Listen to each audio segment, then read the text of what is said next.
Ngayon mga bossing, eto na. Oo, galit na naman ang auntie nyo. Gigil ang auntie nyo, mga bossing. Oo, kasi ha, tinawag ba naman siyang impacta?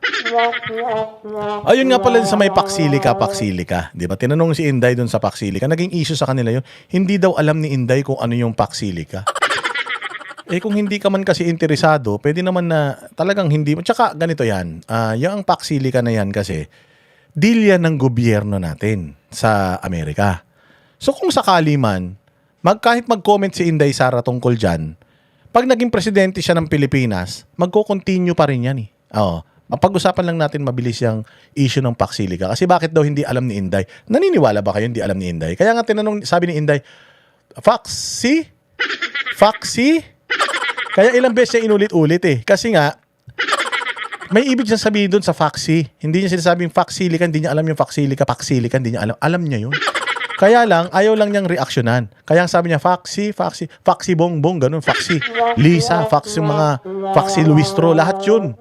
Parang yun dun. Hindi ibig sabihin nun, hindi niya alam yun. Napakabobo talaga nitong mga vlogger ni Bongbong, pati mga loyalista, para i-pick up nyo pa yun. Hindi nyo nagigets yung sense of humor ni Inday Sara. Problema nyo na yun.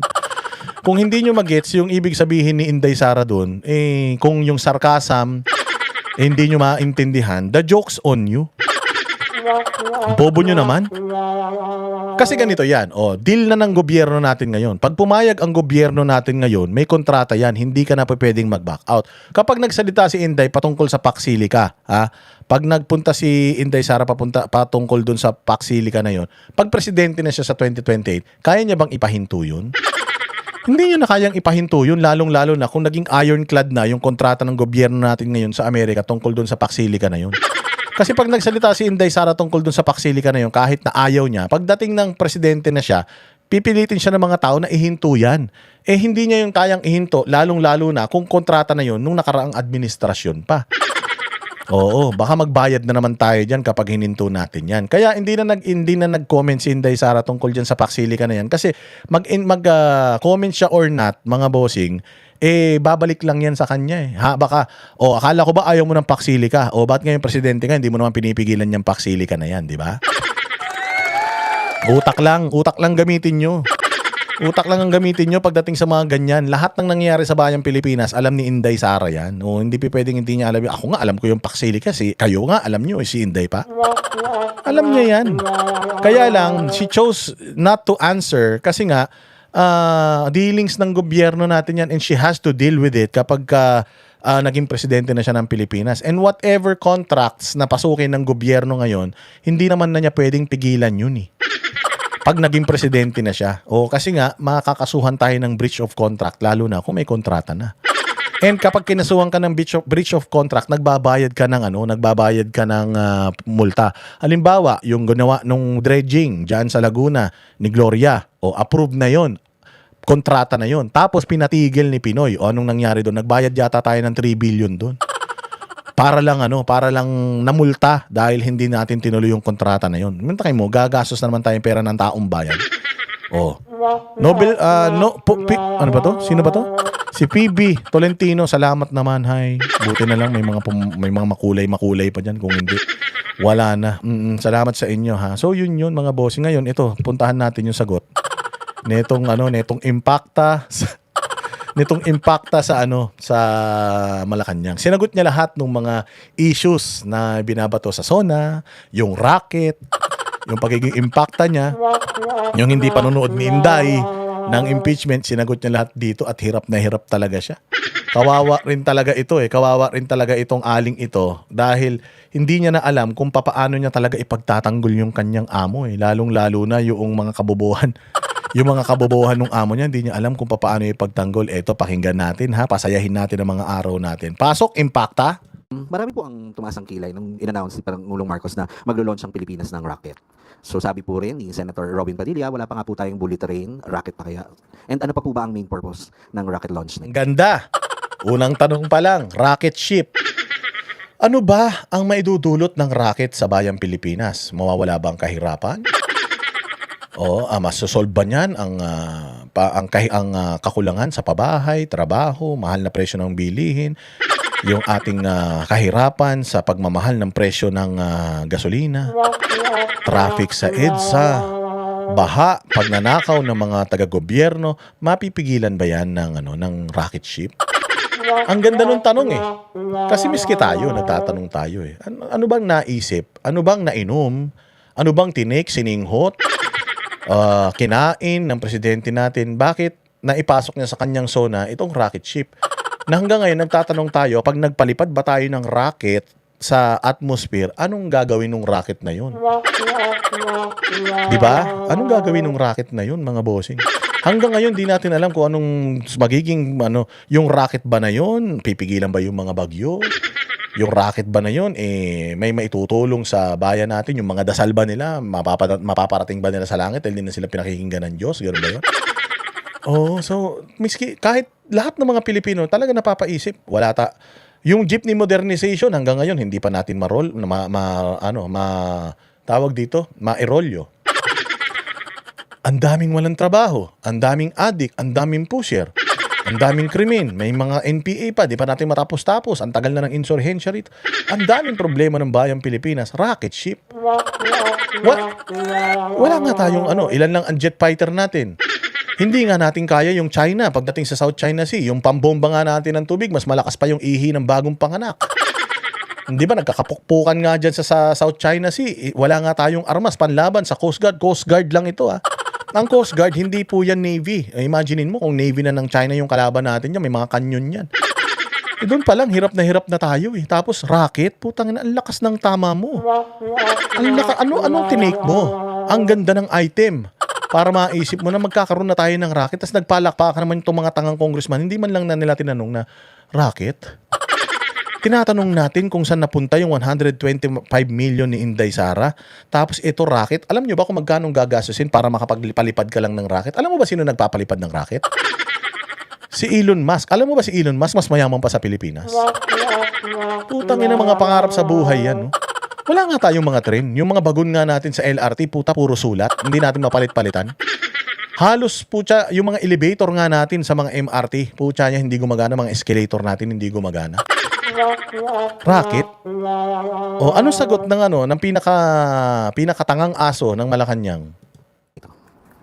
Yung mga tumataas ang kilay, ibaba na nila. Ang iangat natin, at ang iakyat natin, at ang itaas natin, ay ang mga naisi ng Pangulo.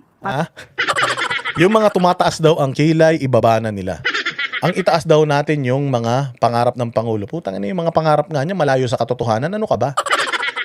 Ang mataas lang kay Bongbong yung amats niya. Anak ng tinapay talaga naman ito si Auntie Claire. Gusto mo suportahan namin yung rocket ship ni Bongbong? Tanga ka ba? Ikaw nga hindi mo kayang suportahan yung rocket ship ni Bongbong. Tinanong ka nga, ma'am, bilang spokesperson ni Bongbong, ano po ang maitutulong sa atin ng rocket ship ni Bongbong? Hindi mo nga masagot eh. Yung rocket ship na yan, pag lumipad dyan, mga bossing, pasasabugin yan lahat ng mga rocket ng lahat ng mga bansa, tapos tayo lang ang matitira, tayo lang ang may rocket. But sana kung ganun, wala eh. Hindi nga ninyo maipaliwanag kung anong benepisyo ang makukuha ng taong bayan patungkol dyan sa hayop na rocket ship na yan. Putang ina yan. Walang hiya na yan. Sa bansa at para sa taong bayan. Huwag na silang magsilbi na balakid sa mga ninanaisang Pangulo. Gago. Magsisilbi kaming balakid sa rocket science strip niya. Buti sana kung yung pera na ninakaw ng tatay niya sa sambayan ng Pilipino yung gagamitin niya para dyan sa rocket ship. At mabuti sana kung dun sa rocket ship na yun sasakay silang buong angkan. Silang buong angkan ng mga magnanakaw kung sasakay sila sa rocket ship na yun, hindi kami tututol. Pero kung pera ng taong bayan ang gagamitin nila para dyan sa trip niya, lakas ng trip niya eh. Pera ng taong bayan ang gagamitin dyan sa trip niya na rocket ship. Utangin na niya. Hindi man tayo mga scientist dito. Wala man mga astronaut na mga Pilipino dito. Wala naman tayong NASA dito, walang hiya. Kapag asa nga eh. Yung mga bagyo nga, hindi natin ma-monitor eh kung gaano kalakas yung hangin, gaano kalakas yung tubig. Putsang ina, mag-aano nga kayo. Ang lakas ng bagyo na to, mag-ingat kayo tapos biglang putang araw. Ang init-init. Akala ko ba super typhoon ito? Bakit ang init ng araw? Hindi nga natin ma-monitor kung gaano karami yung tubig buhos ng ulan. Rocket ship pa yung gusto nyo ipadala doon, walang hiya kayo. Abnormal lang. Pera ng taong bayan yung gagamitin, tapos sasabihin mo, wag na natin pakialaman yung trip niya. Trip niya yun eh. Walang hiya talaga naman. Oh. Ano to? Walang basagan ng trip? Ganon? Anak ng tokwa talagang, ano na to, si Auntie Claire na to, wala talagang utak. Oh. sa pag-asenso ng ating bansa. Wala na, dead air na eh. Wala gusto magtanong ha, pag asenso ng ating bansa. Paano nga asenso yung bansa niya? Magagastos nga tayo ron eh. Yun, sinasabi po kasi na marami po pong problema ang ating lipunan. Gaya ng marami po pong nagugutom, kakulangan ng classrooms at ang failed health system natin. Sino po nagsabi po niyan? Di ba? Maraming nagugutom, maraming problema ang bayang Pilipinas. Uunahin natin yung racket. Ang tanong nito, sino nagsasabi niyang gago? Sinabi na nga marami taong bayan. Putang ina. Hindi ka ba nanonood ng ano, Claire? Wala ka ba TV? Wala ka YouTube? Wala kang ano, wala kang cellphone? Hindi mo alam na ang daming hirap. So sinasabi nito, wala na namang mahirap sa Pilipinas. Sinabi no, ano, marami mahirap. May kakulangan tayo sa ganito, sa ganito, sa ganito. Sabi, sino may sabi niyan? So ibig sabihin, hindi na naman naniniwala si Claire Castro na may kakulangan talaga tayo sa may kahirapan sa Pilipinas. Ina talagang administrasyon na to, puros mga bangag eh. Sa social media po, yung mga comments po sa mga post. Kung sila po ay nakinig sa Pangulo at nakikita po nila ang lahat ng programa, ito po naman ay tinutugunan ng ating Pangulo. Hindi pa po tapos ang obligasyon ng ating Pangulo sa pag-usad ng ating bansa. Nandiyan pa rin po, tuloy-tuloy ang pagtatrabaho. And nabanggit po ba sa inyo ng Pangulo kung ano po yung gains na makukuha ng Pilipinas? Ano yung gains na makukuha ng Pilipinas? Kasi naghihirap tayo tapos racket hindi niya talaga kayang i-defend ito. Pinahamak talaga siya ni Bongbong dito eh. Actually, dapat ang tinatanong ng media dito si Bongbong dahil wala mang alam yan si Auntie Claire eh. Si Auntie Claire wala mang alam yan kundi banatan lang mga Duterte. Oh, so tinanong siya, wala mang alam si Auntie Claire sa trabaho talaga ni Pangulong Duterte. Anong gains natin? So rocket scientist. O sabi, wag na lang pakialaman yung trip ng presidente yun. Kung lasing siya nung araw na yun, bayaan niyo siya. O paano yun? Magpapalipad ng rocket, dami may hirap sa Pilipinas. Sino ba nagsabi niyan? Mga tao. Ay maraming sinabi si Bongbong nung SONA, makinig sila. Ito nga ang problema. Ang dami niyang sinabi doon, walang totoo. Ang dami niyang sinabi doon, wala tayong naramdaman. Walang hiya ka talaga, Claire Castro. Anong masasabi niya doon sa gains? Anong gains? Anong mahihita natin? Ang ganda nung tanong eh. Ano? Sa paglo-launch ng rocket. Ito po ay isang parte ng pag-asenso ng bansa. Common sense. Common sense. Nasaan yung common sense doon? Pag nagpalipad ka ng rocket, ibig sabihin, yun daw ay senyalis ng pag-asenso ng bansa. Putang ina mo ka talaga. Kailan pa tayo naging maasenso, walang hiya ka? Sa Asia, bulok na tayo. Sa Asia, dulon-dulon na tayo. Naunahan pa tayo ng Cambodia at saka ng Vietnam, walang hiya ka. Putang ina yan. So, pag mahirap ang Pilipinas, magpalipad ka ng rocket, yayaman na tayo, ganon. Tarantado talaga, no? Bobo talaga. Putang ina, hindi ko na talaga alam kung anong adjective ang gagamitin ko rito kay Auntie Claire Castro. Tanga talaga siya, no?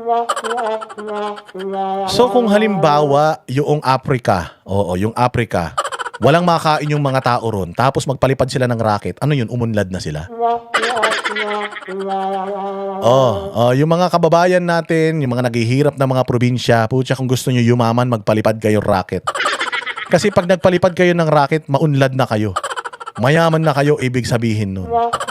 So si Bongbong, yung trip niya nasa rocket na kasi feeling niya nasolusyonan niya ng lahat ng problema ng mga Pilipino.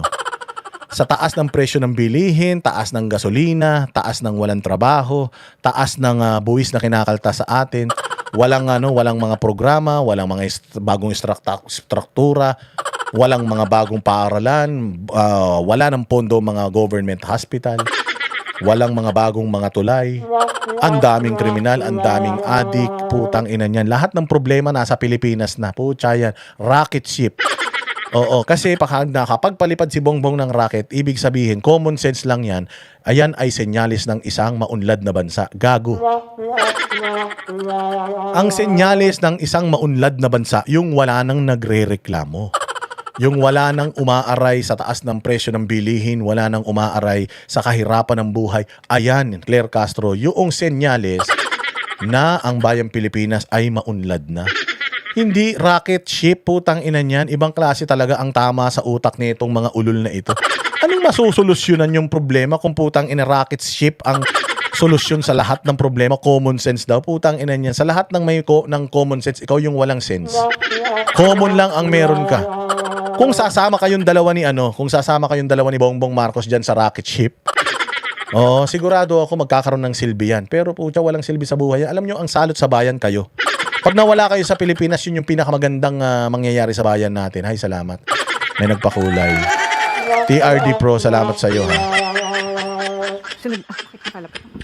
Na galit na si Claire. Wala na siyang maisagot eh. Uma-attitude na lang siya eh. Wala na, Claire, ikaw ang may kasalanan kung bakit negative 27 si Bongbong. Pag wala ka na dyan sa Malacanang, putang ina, patay gutom ka na ulit. Ano sabi ni ano? Ang laki pala ng sweldo nito, no? Sabi ni Guanzon, 300,000 a month. Miss Keiko, lagay mo ko 300,000 para sisinungalingan ko lang yung lahat ng mga kabobohan ni Bongbong. Kayang-kaya kong gawin yung 300,000 tapos meron pa daw plus. Kaya naman pala eh. Putya, kumikitang kabuhayan eh. Kaya naman pala hindi nag-uulit ng Pilipinyana. Ang daming pera. Kami ang boses ng masa, hindi natatakot. Katotohanan lang, di kami nalulunod. Walang bahid ng sismis, lahat ay totoo. Kahit sino ka pa, pag mali ka babanatan ka. Walang pinipili kulay, wala kaming kinikilingan. Basta para sa bayan, kami lalaban. Pagdama palakpakan, pag mali banatan. Di matitinag, di matatakot, para sa bayan tuloy ang sigaw. Sa harap ng kamera, walang halong takot. Mga baluktot, lahat kayo'y tutumba. Ang hustisya at